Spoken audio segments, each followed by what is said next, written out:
ప్రార్థన చేస్తున్నాం. పరలోకమందున్న మా కన్న తండ్రి, నీ నామమునకు స్తుతి, మహిమ, ఘనత, ప్రభావములు చెల్లిస్తున్నాం. తండ్రి, మరొక దినాన్ని మాకు అనుగ్రహించినందుకు స్తోత్రాలు. నేను నీ వాక్యము ధ్యానించబోచుండగా నీ జ్ఞానము నీ ఆత్మతో నింపండి. వినగల చెవులు, గ్రహించగల మనస్సును దయచేయండి. అభ్యంతరపరచ చూచే సాతాను, దురాత్మ, చక్ర శక్తుల ప్రభావాన్ని తొలగించాయి. నీ పక్షాన నీవు నిలబెట్టుకున్న నీ దాసునైన నేను అల్పజ్ఞుడను, పాపిని, నిష్ప్రయోజకుడను. కేవలం నీ ప్రేమ, నీ కృపచేతనైనా నీవు నిలబెట్టావు. కాబట్టి మా అందరితో మాట్లాడి నీ నామమునికే మహిమ, ఘనత, ప్రభావములు చెల్లించుకోమని క్రీస్తు యేసు పేరిట ప్రార్థిస్తున్నాం తండ్రి, ఆమేన్. ఈరోజు ఒక విషయాన్ని మనం ధ్యానం చేద్దాం. అదేంటంటే, ధన్యులు ఎవరు, ఏమి పొందుతారు? ధన్యులు ఎవరు, ఏమి పొందుతారు? ఈ లోకంలో బాగా డబ్బు సంపాదించిన వాడిని ఈ లోకం ధన్యుడు అంటుంది. బాగా పెద్ద ఉద్యోగం సంపాదించిన వాడిని ఈ లోకం ధన్యుడు అంటుంది, అదృష్టవంతుడు అంటుంది.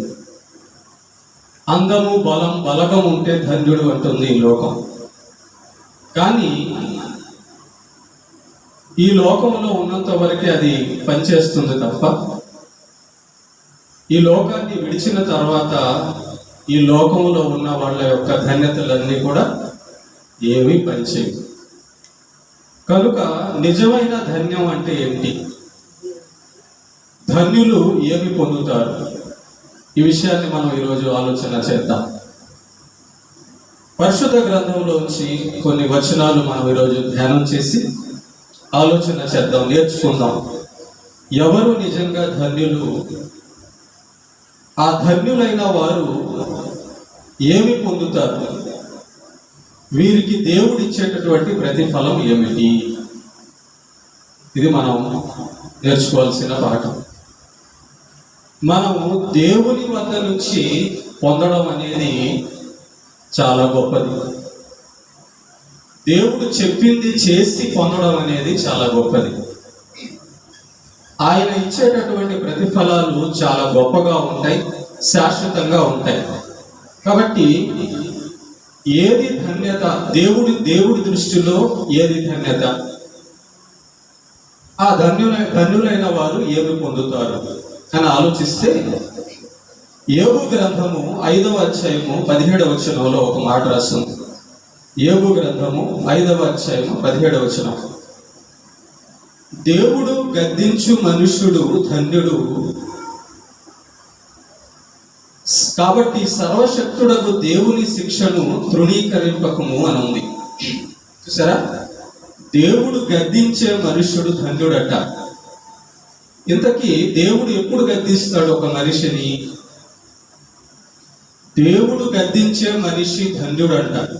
అంటే దేవుడు ఎవరిని కొడతాడో, దేవుడు ఎవరిని తిడతాడో, దేవుడు ఎవరిని గద్దిస్తాడో, శిక్షిస్తాడో అలాంటి మనుష్యుడు ధన్యుడట.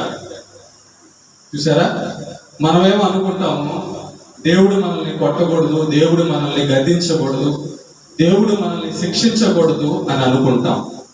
ప్రేమైన దేవుని బిడ్డలారా, దేవుడు గద్దించే మనుష్యుడు ఎందుకు ధన్యుడు అంటే, వీడు సరిచేయబడతాడు. మంచి ప్రవర్తన, పరలోకము, నీతిమంతుడవుతాడు. దేవుడు ఎందుకు గద్దిస్తాడు ఒక మనిషిని? దేవుడు ఎందుకు కొడతాడంటే, ఒక మనిషి తప్పు మార్గంలో వెళ్తున్నప్పుడు, నరకానికి వెళ్తున్నప్పుడు, చేయకూడని పని చేస్తున్నప్పుడు, వాడి జీవితాన్ని వాడు పాడు చేసుకునే ప్రయత్నంలో ఉన్నప్పుడు, మరి అది అర్థమయ్యేది దేవుడికే కదా, దాన్ని సరిచేయవలసింది దేవుడే కదా. కనుక దేవుడు అలాంటి మనిషిని గద్దిస్తాడు. మనం పాపములో ఉంటే నరకానికి వెళ్తామని, చెడు జీవితంలో ఉంటే నరకానికి వెళ్తామని, దేవుడు చెప్పినట్లుగా బ్రతకకుండా ఇష్టానుసారంగా బ్రతుకుతుంటే మనకు నష్టమని దేవుడు మనల్ని గద్దిస్తాడు, కొడతాడు, శిక్షిస్తాడు. అందుకే ఇక్కడ అంటున్నాడు, దేవుని శిక్షను తృణీకరించొద్దు.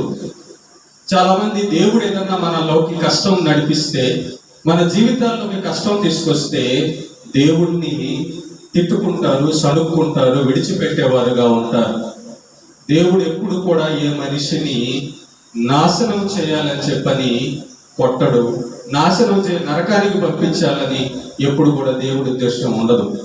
కాబట్టి చూసారా, దేవుడు ఒక మనిషిని గద్దిస్తే వాడు ఏమవుతాడు? పశ్చాత్తాప పొంది, మారు మనసు పొంది, అమ్మో దేవుడు నన్ను గద్దిస్తున్నాడు, దేవుడు నన్ను శిక్షిస్తున్నాడు, కాబట్టి నా జీవితంలో ఏదైనా లోటుపాటు ఉందేమో, నా జీవితంలో ఏదైనా బలహీనత ఉందేమో, నా జీవితంలో ఏదైనా దేవుడికి నచ్చంది ఏదైనా ఉందేమో అని ఆ మనిషి తన జీవితాన్ని సరి చేసుకుంటాడు.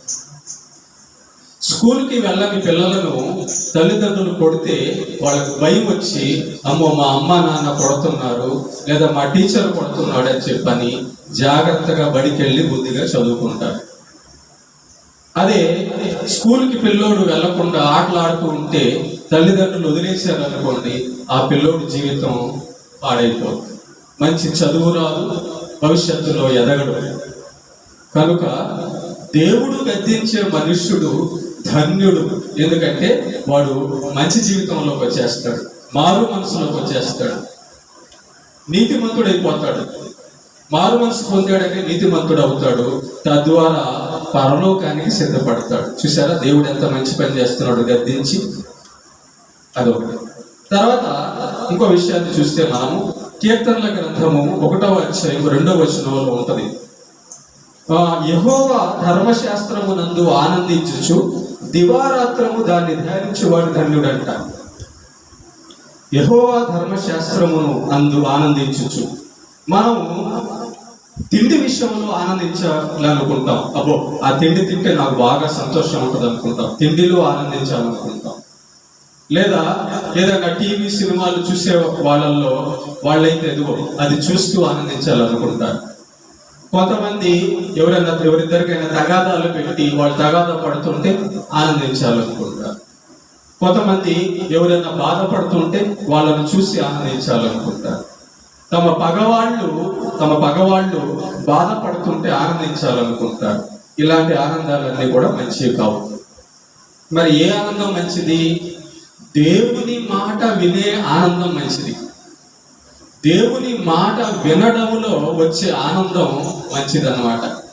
చూసారా, దివారాత్రము ఎవరైతే దేవుని వాక్యాన్ని వింటూ దేవుని వాక్యాన్ని ధ్యానిస్తూ ఉంటాడో, అలా దేవుని వాక్యంలో ఆనందం పొందేవాడు ధన్యుడట. ఎందుకు?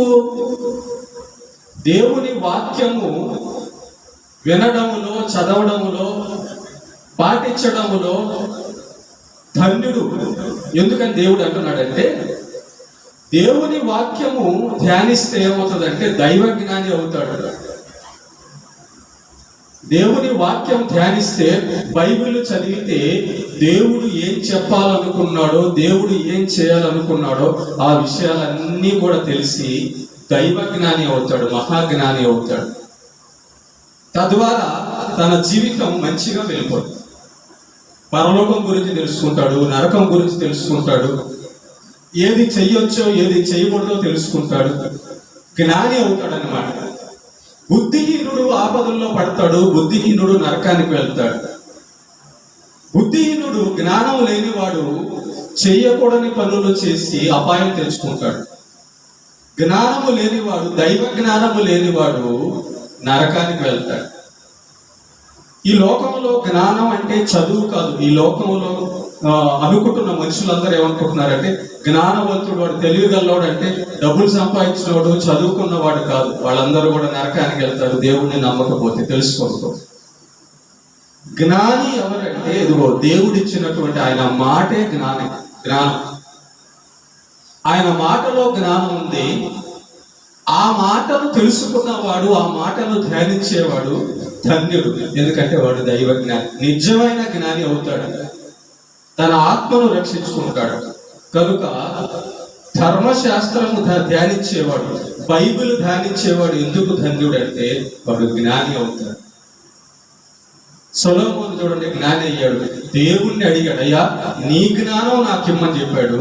ఎప్పుడైతే దేవుని జ్ఞానము సొలొమోనుకు దేవుడు ఇచ్చాడో సొలొమోను జ్ఞాని అయ్యాడు. ఏమా తర్వాత కీర్తనల గ్రంథము 2వ అధ్యాయం 12వ వచనంలో ఇలా రాసి ఉంటది, యెహోవాను ఆశ్రయించువారు ధన్యులంట. యెహోవాను ఆశ్రయించువారు ధన్యులు. యెహోవాను ఆశ్రయించువారంటే ఎవరైతే దేవుని దగ్గరకు వస్తారో, ఎవరైతే దేవుని కాలు పట్టుకుంటారో, దేవుణ్ణి ఆధారపడతారో, దేవుడి మీద ఆధారపడతారో వాళ్ళు ధన్యులు. ఎందుకు ప్రభువా దేవుణ్ణి నీ మీద ఆధారపడితే ఎందుకు ధన్యులు అన్నావు అంటే, వీరు నాశనం అవ్వడం. చూడండి, పోలీస్ స్టేషన్ ఉంటాయి. ఆ పోలీస్ స్టేషన్లో మనకి ఏదైనా జరిగింది అనుకో, పోలీస్ దగ్గరికి వెళ్ళి అయ్యా నన్ను కాపాడండి అంట. వాళ్ళు కాపాడతారని వాళ్ళ దగ్గరికి మనం వెళ్తాం. అంటే ఈ లోకంలో ఒక మనిషిని ఆశ్రయిస్తేనే వాళ్ళు ఏదో కాపాడతాడు అనుకుంటే, డబ్బున్నోడి దగ్గరికి వెళ్ళి ఆ డబ్బులు అయ్యా నాకు ఈ సమస్య పోద్ది అని డబ్బున్నోడిని ఆశ్రయిస్తాం. ఈ లోకంలో ఏదో ఒక మనిషిని, ఏదో ఒక ధనాన్ని ఆశ్రయిస్తేనే మేలు అని అనుకుంటే, శాశ్వతమైన దేవుడు, సర్వశక్తిమంతుడైన దేవుడు, ఆయన్ని మనం ఆశ్రయిస్తే ఇంకెంత బాగుందో ఒకసారి ఆలోచించండి. దేవుణ్ణి ఆశ్రయించే నరుడు ధన్యుడు అన్నాడు. ఎందుకంటే దేవుని పాదాల దగ్గర ఉంటే నాశనము, కీడు, సమస్యలు, బాధలు ఆయనే సమస్తాన్ని కూడా తీర్చేవాడే ఉంటాడు. కాబట్టి మనల్ని ఆయన తన చేతులతో కాపాడుతుంటాడు. కాబట్టి ఆయన పాదాల దగ్గర దేవుణ్ణి ఆశ్రయించేవాళ్ళు ధన్యులు.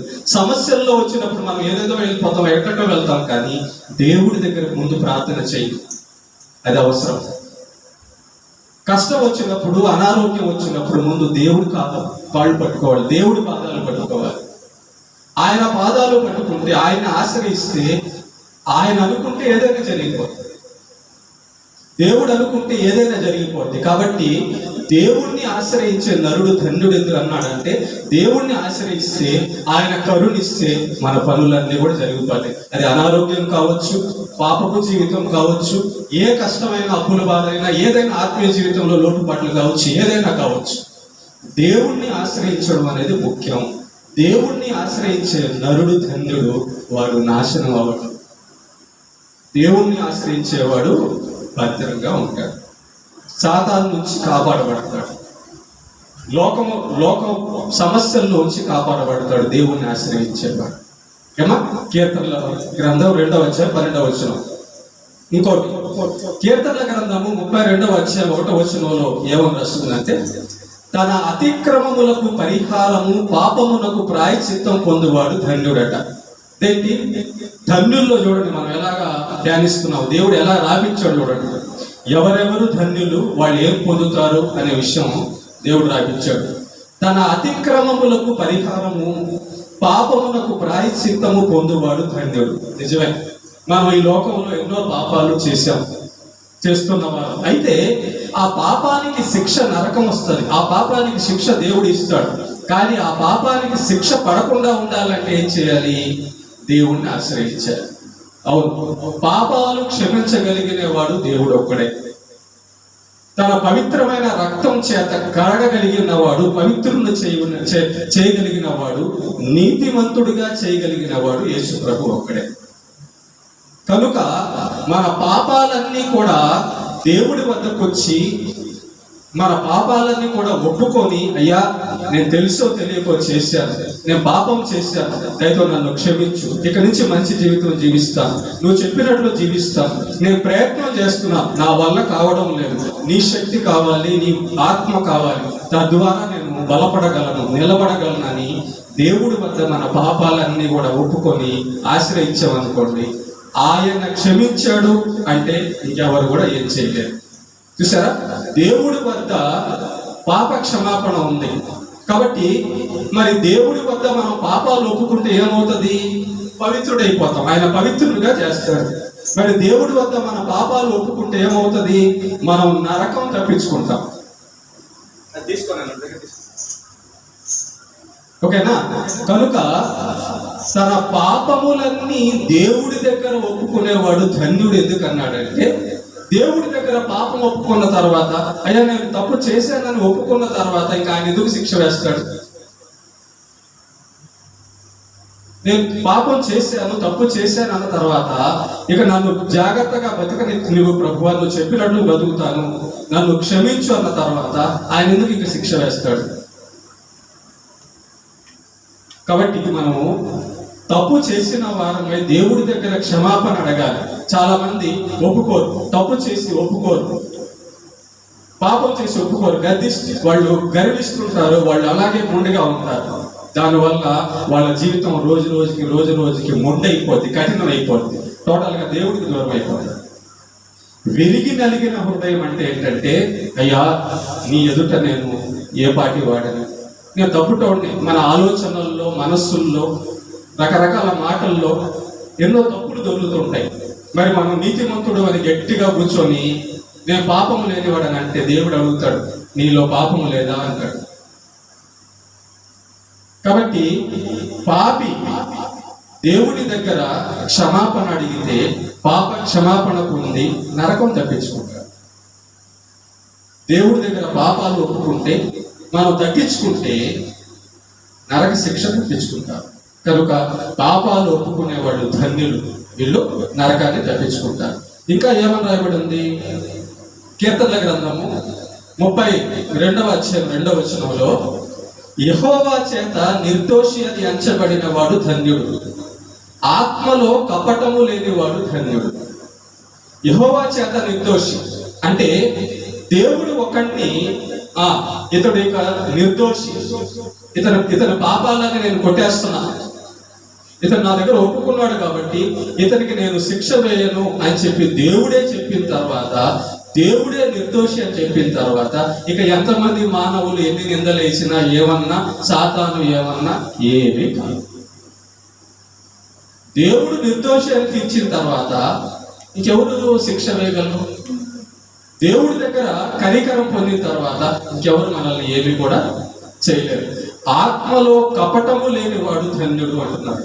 చూసారా, ఎందుకు ఆత్మలో కపటము లేని వాడు ధన్యుడు అంటే, మన ఆత్మ లోపల ఎవరి విషయంలో కూడా కపటం ఉండకూడదు, నాటకాలుగా ఉండకూడదు, మోసపూరితమైన ఇదిగా ఉండకూడదు. మన జీవితం, మన ఆత్మ, మన విశ్వాసము, మన భక్తి మనం చూసుకుంటూ వెళ్ళిపోవాలంటే, ఎదుటి వారికి దేవుడి గురించి చెప్పాలి. మన జీవితం భయభక్తుల్లో, పరిశుద్ధతలో, విశ్వాసంలో ఉందో లేదో చూసుకోవాలంటే. ఎదుటి వారి మీద మనం కపటం పెట్టుకుంటే నష్టమే. ఆత్మలో కపటము లేని వాడు ధన్యుడు అంటున్నాడు. అవును, హృదయములో ఏ కపటము లేదనుకో దేవుడు వాడిని ప్రేమిస్తాడు. కపటం లేని వాళ్ళని దేవుడు మనసు చూస్తుంటాడు, దేవుడు అందరి మనసు చూస్తుంటాడు. వీడి దగ్గర కపటం ఉందా లేదా అని చెప్పారు. లోపల ఒకటి బయట ఒకటి మాట్లాడుతుంటారు, అదే కపటం అంటే. లోపలేమో ద్వేషిస్తూ బయటకేమో ప్రేమిస్తుంటారు అన్నట్టు నటిస్తుంటారు. అలా ఉండకూడదు. ద్వేషించినా మొహం మీద ద్వేషించాలి, ప్రేమించినా ముందే ప్రేమించాలి. అంతేగాని లోపలేమో ప్రేమిస్తున్నానని చెప్పి బయట ద్వేషించడం, లోపల ఏమో ద్వేషిస్తూ బయట ప్రేమించడం, ఇది కపటం. యథార్థంగా మాట్లాడాలి. యథార్థంగా మాట్లాడితే దేవుడు కూడా కపటము లేనివాడిని యథార్థవంతుడు అంటాడు. చూసారా, కాబట్టి కపటము లేనివాడు ధన్యుడు. ఇంకో మాట చూస్తే కీర్తనల గ్రంథం 33వ అధ్యాయం 12వ వచనంలో ఒక మాట ఉన్నది. యెహోవా తమకు దేవుడుగా గల జనులు ధన్యులు. ఎందుకని? యెహోవాని అనగా యెహోవా తండ్రి అయిన సృష్టికర్త అయిన యెహోవా దేవుణ్ణి ఎవరైతే దేవుడుగా కలిగి ఉంటారో, యెహోవా దేవుడు నిజమైన దేవుడని ఎవరు తెలుసుకుంటారో, యేసు ప్రభువు దేవుడని ఎవరు తెలుసుకుంటారో వాళ్ళు ధన్యులంట. నా దేవుడు ఎవరు అంటే యెహోవా అని చెప్పగలిగిన వాడు ధన్యుడు. నీ దేవుడు ఎవరంటే యేసు ప్రభు అని చెప్పగలిగిన వాడు ధన్యుడంట. ఎందుకంటే అక్కడ రాసింది, దేవుడు వారిని తనకు స్వాస్థముగా ఏర్పరచుకుంటాడట. చూసారా, నేను యెహోవా భక్తుణ్ణి, నేను యేసు ప్రభు బిడ్డని అని చెప్పుకునేవాడు, అవును నా దేవుడు యెహోవా, నా దేవుడు యేసు ప్రభు అని ఎవరైతే చెప్పుకుంటున్నాడో వాడు ఎవరికి చెందినవాడు అంటే యెహోవాకి చెందినవాడు. ఆమె ఎవరికి చెందుతుందంటే యేసు ప్రభుకి చెందుతుంది. అవును, దేవుని ఆస్తి వాళ్ళు అవుతారు, దేవుని బిడ్డలు వాళ్ళు అవుతారు, దేవుడి లోకం పరలోకం వాళ్ళు అవుతుంది. స్వాస్థం దేవుడికి ఉన్నవన్నీ కూడా వాళ్ళకి ఇస్తాడు. కాబట్టి దేవుడైన యెహోవాని ఎవరైతే దేవుడిగా కలిగి ఉన్నారో వాళ్ళందరూ కూడా దేవుని వారు. యేసు ప్రభుని ఎవరైతే దేవుడిగా కలిగి ఉన్నారో వాళ్ళంతా యేసు ప్రభు వాళ్ళు. చూడండి, ఎక్కడన్నా మనం పని కావాలంటే ఏం చేస్తాం, ఏం చెప్తాము, ఇదిగో నాకు ఎమ్మెల్యే తెలుసా, నేను ఎమ్మెల్యే మనిషిని, నాకు ఎస్ఐ తెలుసు, నాకు ముఖ్యమంత్రి తెలుసు, నాకు ప్రధానమంత్రి తెలుసు, నాకు పోలీస్ తెలుసు అని మనం ఎక్కడన్నా పని కావాలంటే వాళ్ళ పేరు చెప్పుకుంటాం, మనకు తెలిసిన వాళ్ళు పేర్లు చెప్పుకుంటాం. అదే దేవుడు అంటున్నాడు, ఎవరైతే దేవుడైన యెహోవాని దేవుడిగా కలిగి ఉన్నారో ఆయనంట వీళ్ళందరూ నా వాళ్ళు అని చెప్పుకుంటాడట. మనం కూడా చెప్పుకోవచ్చు, సృష్టికర్త అయిన దేవుడిని నేను కలిగి ఉన్నా, నేను దేవుని బిడ్డని, నేను దేవుని స్వాస్థం, నేను దేవుని ఆస్తి అని మనం చెప్పుకోవచ్చు. కనుక దేవుడైన యెహోవాని దేవుడిగా కలిగిన వాళ్ళు ధన్యులు. ఇంకా కీర్తనల గ్రంథము 34:8 యెహోవాను ఆశ్రయించు నరుడు ధన్యుడు. యెహోవాను ఆశ్రయించేవాడు ధన్యుడట. అంటే అర్థం ఏంటంటే, ఎవరైతే యేసు ప్రభు దగ్గరికి వస్తారో, ఎవరైతే నిజమైన దేవుడైన యెహోవా దగ్గరికి వస్తారో వాళ్ళకు ఒక లాభం ఉంది. ఏం లాభం ఉంది? యెహోవా దగ్గరికి వచ్చిన వాళ్ళు, యేసు ప్రభు దగ్గరికి వచ్చిన వాళ్ళకి వచ్చే లాభం ఏంటంటే, యెహోవా ఉత్తముడని తెలుసుకుంటారట, యేసు ప్రభు పరిశుద్ధుడని, నిజమైన దేవుడని తెలుసుకుంటారట. చూసారా ఎంత లాభం ఉందో? మనం లోకంలో ఎక్కడెక్కడో తిరుగుతాం, చెట్లు పుట్టలు వాటి వెనకాల వీటి వెనకాల వాటి వెనకాల మనుషుల వెనకాల తిరుగుతాం. అక్కడ మనకి నిజమైన దేవుడు అర్థం కాడు. ఎక్కడ నిజమైన దేవుడు అని అర్థం అవుతుంది? యెహోవా దగ్గరికి వచ్చినప్పుడు, యేసు ప్రభు దగ్గరికి వచ్చినప్పుడే ఈయనే నిజమైన దేవుడు, ఈయనే సృష్టికర్త, ఈయనే పరిశుద్ధుడు, ఈయనే పాపము లేనివాడు, ఈయనే మన కోసం ప్రాణం పెట్టి తిరిగి లేచినవాడు, ఈయనొక్కడే ఏదైనా చేయగలిగిన సర్వశక్తిమంతుడు. దేవుడు అంటే ఇతరే అని మనకి దేవుడి దగ్గరకు వచ్చినాక తెలుస్తుంది. కాబట్టి చూడండి, యెహోవా దగ్గరకు వచ్చే వాళ్ళంట దేవుడిని కనుగొంటారంట. యేసు ప్రభు దగ్గరికి వచ్చే వాళ్ళంట నిజమైన దేవుడిని తెలుసుకుంటారట, సత్యమేదో తెలుసుకుంటారట, సృష్టికర్తను తెలుసుకుంటారట, తమ తండ్రి, నిజమైన తమ తండ్రి, తమను పుట్టించిన వాడిని తెలుసుకుంటారట. ఎంత భాగ్యం! కనుక యెహోవాను ఆశ్రయించి ఎవరైతే దేవుడి దగ్గరికి వస్తారో వాళ్ళు, నిజమైన దేవుడి దగ్గరికి వస్తారో వాళ్ళు నిజమైన దేవుణ్ణి తెలుసుకుంటారు. తర్వాత ఇంకోటి, కీర్తనల గ్రంథము 40:4 యెహోవాను నమ్ముకొనువాడు ధన్యుడు. చూడండి, ఇవన్నీ ధన్యతలు. ఏం చేస్తే ధన్యుడు అవుతాడో, ఆ చేసిన వాడికి దేవుడు ఏం ప్రతిఫలం ఇస్తాడో మనం నేర్చుకుంటున్నాం. యెహోవాను నమ్ముకొనువాడు ధన్యుడట. మనం మనుషులు నమ్ముకుంటాం, వాళ్ళు మోసం చేస్తారు. మనం డబ్బులు నమ్ముకుంటాం, అది మనతో రాదు. మనం మనుషుల్ని, రకరకాల వస్తువులని, మనల్ని మనం నమ్ముకుంటాం, దానివల్ల ప్రయోజనం ఉండదు. ఎందుకు ప్రయోజనం ఉండదు? చూడండి, యెహోవాను నమ్ముకొనివాడు ధన్యుడు.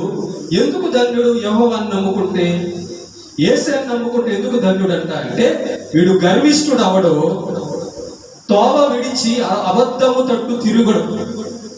వీడు గర్విష్ఠుడు అవడు. ఎవరైతే నిజమైన యేసు ప్రభు దగ్గరికి వస్తారో, యేసు ప్రభు చూపించిన ప్రేమ వాళ్ళలో ఉంటది కాబట్టి వాళ్ళు ఇక గర్విష్ఠులు అవరు. ఆయన ఎంత తగ్గించుకున్నాడు. దేవుడై ఉండి పరలోకము మహిమను వీడి భూలోకానికి పశువుల పాకలోకి వచ్చాడు.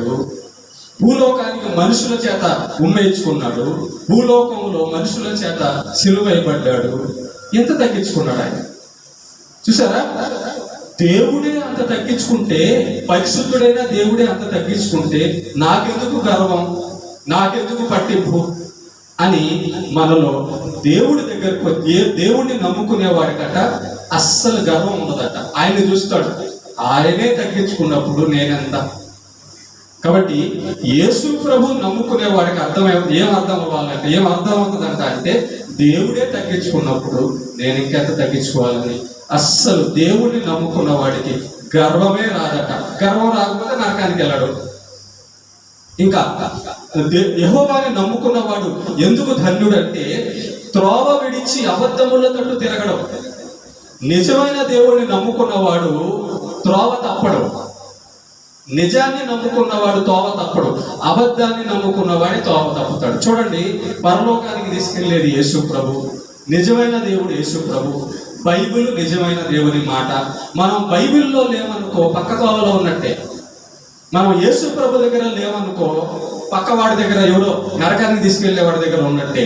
కనుక యెహోవాని నమ్ముకునేవాడు తోవ తప్పడట, దారి తప్పిపోడు. అవును, యెహోవాని నమ్ముకున్నవాడు సత్యమైన మార్గంలో, పరలోకపు మార్గంలో ప్రయాణిస్తాడు. వాడు తోవ తప్పడు, నరకానికి వెళ్ళే మార్గంలో ప్రయాణించడు. ఇలాంటి వారిని వాడు లెక్క చేయడట. ఎలాంటి వారిని లెక్క చేయడు? యెహోవాని నమ్ముకున్నవాడు గర్వంగా ప్రవర్తించే వాళ్ళని, అబద్ధం ఆడే వాళ్ళని, పాపం చేస్తున్న వాళ్ళని లెక్క చేయడు. ఎందుకు లెక్క చేయడు? వాళ్ళందరూ నరకానికి వెళ్తారని నీకు తెలుసు. దేవుడు చెప్తాడు కదా, ఇదిగో బిడ్డ, నువ్వు గర్విష్ఠుడు అవ్వబాక, గర్విష్ఠుడు నరకానికి వెళ్తారు. నువ్వు అబద్ధాలు ఆడబాక, అబద్ధం ఆడేవాడు నరకానికి వెళ్తారు. నువ్వు తోవ తప్పబాక, తోవ తప్పే వాళ్ళు నరకానికి వెళ్తారు అని చెప్పి దేవుడు చెప్పుంటాడు. కాబట్టి దేవుడి మాటను నమ్మిన వాడు వాళ్ళను చూసినప్పుడు వాళ్ళందరూ మోసంతో సంపాదించుకుంటున్నారు, వాళ్ళందరూ చెడ్డ జీవితం జీవిస్తున్నారు, వాళ్ళలాగా నేను ఉండకూడదని వాళ్ళను లెక్క చేయడు. అదే లోకంలో ఉన్న వాళ్ళు చూడండి, ఎంత మోసం చేసి డబ్బు సంపాదించినా వాళ్ళని లెక్క చేస్తుంటారు. అబద్ధం ఆడి వాళ్ళని లెక్క చేస్తుంటారు. ఉద్యోగం ఉన్న వాళ్ళని లెక్క చేస్తుంటారు. బలం ఉన్న వాళ్ళని లెక్క చేస్తుంటారు.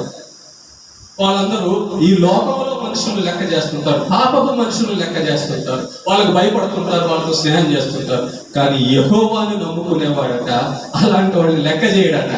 ఎందుకంటే దేవుడినే లెక్క చేస్తాడు. దేవుడినే లెక్క చేస్తాడు కాబట్టి, దేవుడిని ఆశ్రయిస్తాడు కాబట్టి. చూసారా, యెహోవాను నమ్ముకుంటే ఇన్ని ప్రతిఫలాలు ఉన్నాయి. ధన్యుడు అంటున్నాడు. ఇంకో వచనం కానీ మనం చూస్తే, పేదలను కటాక్షించేవాడు ధన్యుడు అని కీర్తనలు 41 వచనంలో ఉంటది. ఏంటట? పేదలను కటాక్షించేవాడు. కొంతమంది అంటుంటారు, ఎందుకయ్యా వాళ్ళకి నువ్వు డబ్బులు ఇస్తున్నావు, ఎందుకయ్యా వాళ్ళకి సాయం చేస్తున్నావు? దేవుడు అంటున్నాడు, పేదవాళ్ళకి సహాయం చేసేవాడు, పేదలకు సహాయం చేసేవాడు ధన్యుడు. ఇక్కడ పేదలంటే కేవలం కాళ్ళు చేతులు లేనివాళ్లే కాదు. కొన్ని సందర్భాల్లో అన్ని బాగున్నా డబ్బులు లేకుండా ఉంటాయి. మరి మీకు కాళ్ళు చేతులు అన్ని బాగున్నాయి కదా, మీ దగ్గర ఎప్పుడు డబ్బు ఉంటుందా? ఉండదు. కనుక కాళ్ళు చేతులు బాగున్నా డబ్బు లేని సందర్భం ఉంటది. మరి అలాంటప్పుడు ఆమెకి కాళ్ళు చేతులు బాగున్నాయి కదా, ఎందుకు ఇచ్చావంటే ఎవరికి ఏ పరిస్థితి వస్తుందో కనుక ప్రేమ దేవుని బిడ్డలారా, పేదలను కటాక్షించేవాడు ధన్యుడంట. ఎందుకు పేదలను కటాక్షించేవాడు ధన్యుడని దేవుడు అంటున్నాడంటే, ఆపత్కాలములలో యెహోవా వారిని తప్పిస్తాడట. చూసారా ఎంత బాగుందో? మనం ఎవరికైనా పేదవాళ్ళకి సాయం చేస్తేనట, మన దగ్గర ఉన్న డబ్బు ఎవరికైనా పేదవాళ్ళకి సాయం చేస్తేనట, ఖచ్చితంగా ప్రతి మనిషికి ఏదో ఒక అపాయము, ఏదో ఒక ఆపత్కాలము, సమస్య వస్తుంది. అప్పుడట దేవుడు, ఇదిగో ఇతడు ఆ రోజు పేదలకు సాయం చేస్తున్నాడు, ఇదిగో ఈమె ఆ రోజు పేదలకు సాయం చేస్తుంది, కాబట్టి ఇతడికి సమస్య వచ్చింది, ఆపత్కాలం వచ్చింది, కాబట్టి ఇతడు ఆపదలో ఉన్న వాళ్ళని, బాధల్లో ఉన్న వాడికి సాయం చేసేవాడు, కాబట్టి నేను అతనికి సాయం చేయాలని దేవుడు అనుకుంటాడు. ఇది ఎంతమందికి తెలుసు? ఇవ్వకూడదు అనుకుంటారు, కానీ ఇస్తే ఎంత లాభం ఎంతమందికి తెలుసు? తెలియదు. నువ్వు దాపెట్టుకొని బ్యాంకులో పెట్టుకుంటావు. ఒక రోజు నీ మరణ దినం వస్తుంది. ఎవరు తింటారు ఆ డబ్బు? ఎవరు తింటారు? నువ్వేం తీసుకెళ్తావా? నువ్వు ఎన్ని బంగారాలు దాపెట్టుకున్నా, ఎంత డబ్బు లోపల దాపెట్టుకున్నా ఎవడు తీసుకెళ్తాడు ఆ డబ్బు? బ్యాంకులో పెడతాడు. కనుక అదే డబ్బును నువ్వు పేదవాళ్ళకి ఇస్తే, ఆపత్కాలంలో నీకు ప్రమాదం సంభవించినప్పుడు, నీకు కష్టం సంభవించినప్పుడు నువ్వు పేదవాళ్ళని జ్ఞాపకం చేసుకొని ఇచ్చావు. కాబట్టి మనకి ఆపద వచ్చినప్పుడు, ఆపత్కాలం వచ్చినప్పుడు దేవుడట మనల్ని అది చూసి, ఆ కార్యాలను చూసి మనకు కూడా సాయం చేస్తాడట. ఆపత్కాలంలో యెహోవా తప్పిస్తాడు. మనం అప్పుడు ప్రార్థన చేస్తాం, అయ్యా నువ్వు చెప్పినట్టుగా నేను లేనోళ్ళకి పెడుతున్నాను, నువ్వు చెప్పినట్లుగా నేను సహాయం చేస్తున్నాను కదా, కష్టాల్లో ఉన్న వాళ్ళకి సహాయం చేస్తున్నాను కదా, మరి నాకు సహాయం చేయవా అని దేవుడిని అడగడానికి బాగుంటుంది. అప్పుడు దేవుడు అంటాడు, అవును బిడ్డ, అవునమ్మా, నువ్వు లేనప్పుడు నువ్వు లేని వాళ్ళకి నువ్వు ఇచ్చావు, నీకున్న దాంట్లో ఇచ్చావు, కాబట్టి నీకు కష్టం వచ్చింది కాబట్టి నేను నిన్ను కాపాడుతాను అంటాడు దేవుడు. ఏమా తర్వాత యెహోవా వారిని కాపాడి బ్రతికించును, వారి శత్రువులకు ఆయన వారిని అప్పగించుడు. పేదలకు పేదవాళ్ళకి ఇవ్వడంలో ఎంత గొప్ప లాభాలు ఉన్నాయి అంటే, యెహోవా వాడి ప్రాణాన్ని కాపాడుతాడట. పేదలకు ఇచ్చేవాడు ఎక్కడైనా అనారోగ్యం పడినా, పేదలకు ఇచ్చేవాడు ఎక్కడైనా ప్రమాదంలో మరణ ప్రమాదంలో పడితే అప్పుడు దేవుడు వాడికి మరణం రాకుండా కాపాడతాడు. పేదలకు ఇవ్వడంలో చూడండి ఎంత లాభం ఉందో. మనం చాలా తేలిగ్గా తీసుకుంటాం. సాతాను అంటాడు, ఇదిగో నువ్వు దాచిపెట్టుకో, నువ్వు డబ్బులు ఇచ్చేస్తే తర్వాత నువ్వు ఎట్టా బతుకుతావు అంటాడు. అది నరకానికి వెళ్ళేటటువంటి ఆలోచన. లేని వాళ్ళకి ఇస్తే దేవుడు మనకి ఇవ్వడా ఇస్తాడు. చూసారా, మనం పేదలకు ఇస్తేనట మన ప్రాణం బ్రతుకుతుందట, మనకు మరణం రాకుండా దేవుడు కాపాడుతాడట. తర్వాత వారి శత్రువులకు ఆయన వారిని అప్పగించడు. మనం పేదవాళ్ళకి డబ్బులు ఇస్తేనట ఇంకా ఒక గొప్ప లాభం ఏంటంటే, మన మీద ఎవరైనా దుష్ట ఆలోచనలు చేస్తుంటే, మనం నాశనం అయిపోవాలని ఆలోచిస్తుంటే, మనం బాధపడితే వాళ్ళు సంతోషించాలని కొంతమంది ఆలోచిస్తుంటారు. అలాంటి వాళ్ళకి అసలు అప్పగించడట దేవుడు. అలాంటి వాళ్ళకి మనం నాశనం అయిపోతే చూసి ఆనందించాలని కొంతమంది అనుకుంటుంటారు. వాళ్ళ కోరిక దేవుడు తీర్చడట. ఎందుకు? పేదలకు సాయం చేశాడు కాబట్టి. ఆ దుష్టులు ఇతను బాధపడితే, పేదలకు ఇచ్చి అతను బాధపడితే ఆ దుష్టులు ఆనందిస్తారు కాబట్టి వాళ్ళకి ఆనందం దేవుడు ఇవ్వడానికి. ఇతడు నా బిడ్డ, నన్ను నమ్ముకున్నవాడు, నేను చెప్పినట్టుగా పేదలకు ఇచ్చాడు కనుక ఇతను నేను కాపాడుతానని దేవుడు ఆ మనిషిని కాపాడుతాడట. శత్రువుల దగ్గర ఎగతాళి పడేటట్లుగా చేయడట. మనల్ని చూసి శత్రువులు ఆనందించేటట్టుగా వాళ్ళ చేతికి మనల్ని అప్పగించాడట పేదలకు సహాయం చేస్తే. చూసారా, అందుకే పేదలకు సహాయం చేసేవాడు దేవుడు. కారణము, ఆపత్కాలంలో దేవుడు కాపాడుతాడు, ప్రాణం రక్షిస్తాడు, శత్రువులకు అప్పగించాడు.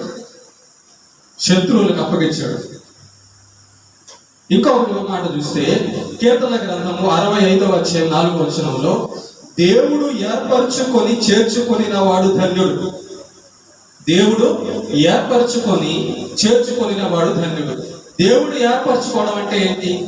దేవుడు చేర్చుకోవడం అంటే ఏంటంటే జాతీయ దేవుని యొక్క మాటలు ప్రపంచం అంతా, భూలోకం అంతా, మన ఊరంతా వినబడుతుంటాయి.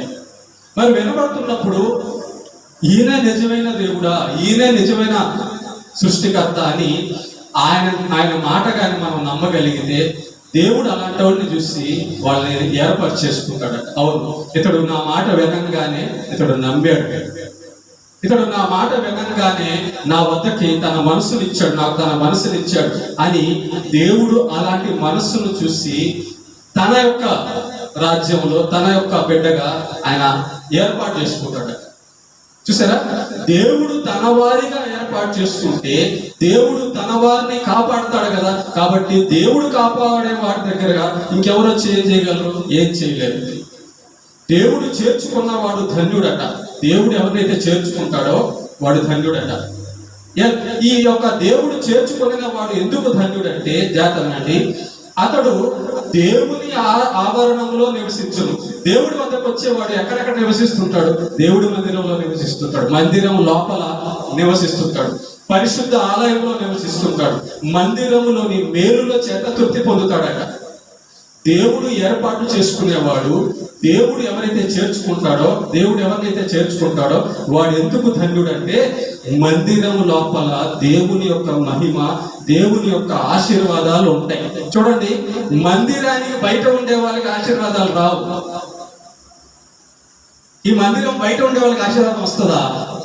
రాదు. ఎవరైతే మందిరానికి బయట ఉండాలనుకుంటారో వాళ్ళకి దేవుడి ఆశీర్వాదం రాదు. దేవుడు అంటున్నాడు, ఇప్పుడు ఎవరైనా మన ఇంటికి వచ్చారనుకోండి, లోపలికి పిలుస్తామా, బయటే ఉంచి అన్నం పెడతామా? లోపల పిలుస్తాం, లోపలికి పిలిచి లోపల అన్నం పెడతాం. అదే మనం ఎవరైనా బంధువుల ఇంటికి వెళ్ళి, నేను గేటు దగ్గరే ఉంటా, నాకు అన్నం పెట్టండి, నేను గేటు దగ్గరే ఉంటా, నాకు మంచం వేయండి, నేను గేటు దగ్గరే ఉంటా అన్నట్టు అప్పుడే ఉంటారు, నువ్వు భలే వాడే లాభన్నాడు, ఏమో లోపలికి రానోడు నీకెందుకు లోపం అంటారు. అవునా కదా? కాబట్టి దేవుడు ఏర్పరచుకొని చేర్చుకొనిన వాడు ధన్యుడు. దేవుని మందిరం లోపల మనం నివసించాలనుకోవాలి. దేవుడి మందిరం లోపల ఆయన పవిత్రమైన మాటలు పడతాయి. దేవుడి మందిరం లోపల ఆయన యొక్క ఆశీర్వాదకరమైన మాటలు, ఆత్మను రక్షించే మాటలు, మంచి ప్రవర్తన ఇచ్చే మాటలు, నిత్య జీవం ఇచ్చే మాటలు, నీతిమంతుడుగా తయారు చేసే మాటలు మనకు కనబడతాయి.